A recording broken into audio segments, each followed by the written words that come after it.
Hürmetli vatandaşım, yeni yılınlağa mübarek olsun.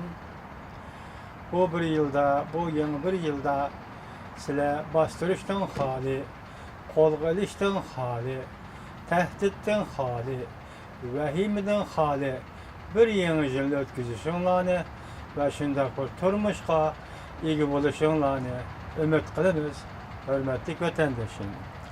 Hazır dünyanın vaziyetini sizlerle sözlep kilovatımız. 12. ayının 15. günden başlap biraz yumşaş. Yani vaziyette biraz asılaş yüzbedi. Bu belki bayramı münasebetlikti. Yani yeni yılı münasebetlikti. Şunu bugün biz sizlerle yeni yılını tebrikleşmeden bile bugün söz edilen leksiyemizi başlayımız.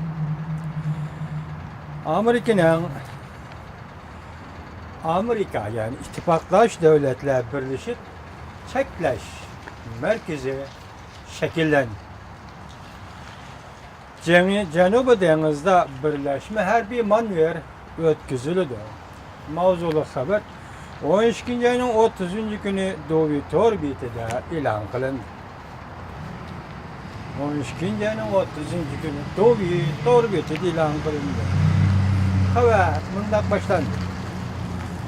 Talaş tartış buluvatkan Cenubi Deniz'de kiler yılı 2. ayda ötküzülüdüğün Amerika, Japonya, Avustralya'nın birleşme harbiy manevri bu üç devletinin Cungu'yu qaratkan Asya Tinç Okyan Merkezi İttifakı'nın dastlabda şekillengenliginden direkt biri. Japonya Asahi Shimbun gazeti yakın haberde mundaq ko'rsatdi.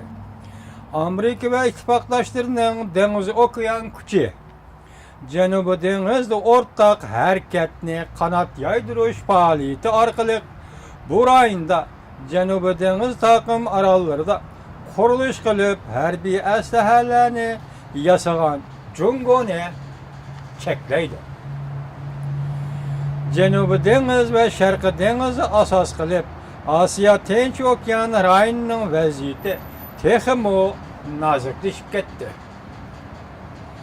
Bu yıl 2015 yıl kirgenden başlap Cungu ve onun etrafındaki devletlerinin zemin ve teritoriya talaş tartışıda bir tarafta turmaydıgan, yaki onunla, yaki bununla yan basmaydıgan Amerika Koşmuş Ştatları bir neçe yılını baştan köçürüp Asya'ya qaytıp kelgenden keyin ameli harbiy hareketini yolga koydu.